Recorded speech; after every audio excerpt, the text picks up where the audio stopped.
Hello everyone, Matt from Model Minutes here, and I've just heard some news regarding the Revell 1/32 scale Gloster Meteor F.8 and FR.9, which I thought would be fun to share with you and also discuss my thoughts. Everything that I'm going to show you in this quick update video is believed to be correct at the time that I'm releasing it. However, of course, details may change or I may have got a few things backwards. So do make sure you check out the official Revell channels, which I will have linked under the video. So the latest information that we have in relation to the Gloster Meteor in 1/32 scale is that it will be due for release at the end of the year, and it's going to be released as a first edition boxing. This first edition boxing is going to be limited by the number of production units. So if you want to get your hands on one of these, I would definitely recommend looking at pre-ordering it, as it's going to be limited to 3,000 pieces. But what are you kind of expecting to see inside this kit?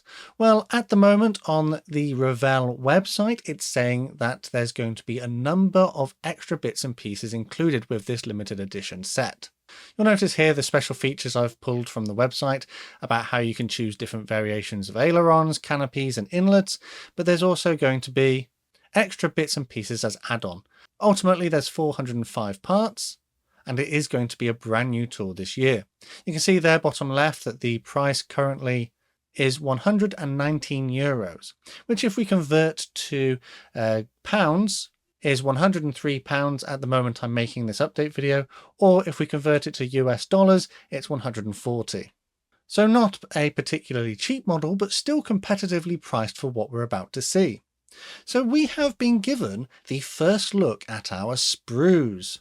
So I'm going to start off with the tail and nose, and in here you can see that there is a fair amount of detail. I will zoom in and out of the images periodically as we go through this, just to give you a bit more of an insight.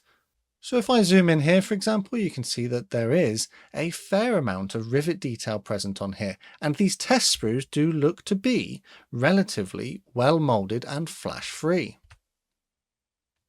The next sprue contains the undercarriage doors and parts like that, and once again it's the same kind of deal, crisply moulded with nice rivet details. The wheel wells have a very nice representation of detail contained within them, and this comes from the sprue which contains the majority of the air brakes and landing gear components, which you can see on the screen here. Once again, if I zoom in a little bit more, you can see that there is a fair amount of detail on all of these parts. One thing that has struck me is that it appears that the ejection pins are either not on the parts or are on the reverse, as there doesn't seem to be any ejector pin marks on this side. Moving on to the next image is a bit of a close-up of the underside of the aircraft. Here you can see some lovely rivet detail and some subtle recessed panel lines. This part comes from this sprue, which contains all of our wing components. And they definitely appear to be very nice indeed. The next sprue I want to show you is the fuselage and engine nacelles. Once again, this features a good level of detail, subtle rivets, and you can even see moulded pipework and things on there. If we take a look down the sort of engine and ribs here, you can see the moulded on detail that they are including. The next sprue features the engine details, so we can actually have the engine or a representation of the engine created, and I suppose either left inside the aircraft with some panels cut away, or perhaps included on a dolly or something like that. This is shown in a little more detail in this image here. The next image features the drop tanks and weapons. You can see we've got some, I believe they're RP3 rockets, the wheels, and also the drop tanks on there as well. If we zoom in slightly, you can see some of the details that have been reproduced here. And it is worth remembering that these are actual images of the sprues and not CGI renders. This sprue contains our ventral tank and also the various flight surfaces. Once again, the detail here has been lovingly reproduced. This is quite an exciting model, and it's nice to see the current standard that Revell is currently working to. And this next sprue here contains our cockpit details as well as a pilot figure. So we're going to have a pilot figure in this one in 1/32 scale. If we zoom in here, you can see there is a wealth of detail molded onto the inside of these parts. And if we move towards the bottom, you can see our pilot figure. It does appear that there are two different heads included with two different kind of flying helmets. I presume that will be based on the time period that these pilots are representing. On this image is just another close-up of our pilot figure and some other details inside of the cockpit. This brings us on to the clear parts, and here we can see we've got two sprues of clear parts which feature different options for the variant that we wish to reproduce. Once again, the moulding on these looks to be very crisp. There seems to be subtle rivet details along the framework, and no flash that I can see from these images. So yeah, this is looking to be a very impressive model. But that's not all that this model is supposedly going to feature. If you go for the limited edition first release, you should also get an exclusive Duke Hawkins book on the Gloster Meteor. So this will be a bit of a reference book for you. You can see here on the right hand side is a render of the photo reconnaissance version. You will also receive an A3 poster, a die-cut mask set, and even photo etch parts which upgrade the cockpit.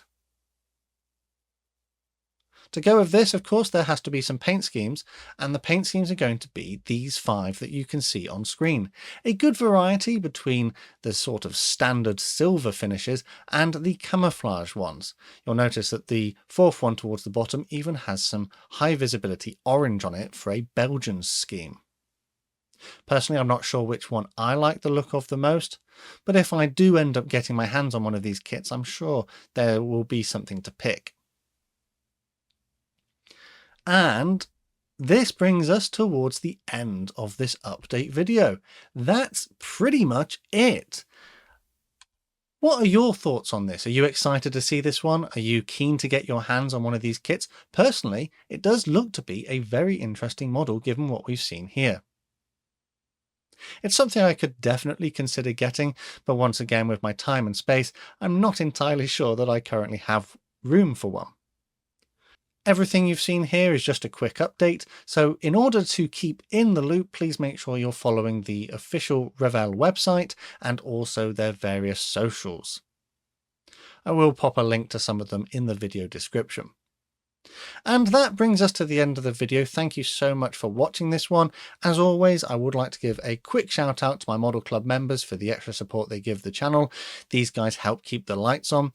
And if you'd like to join these guys on screen and gain access to the exclusive perks, find out more by checking the links in the description.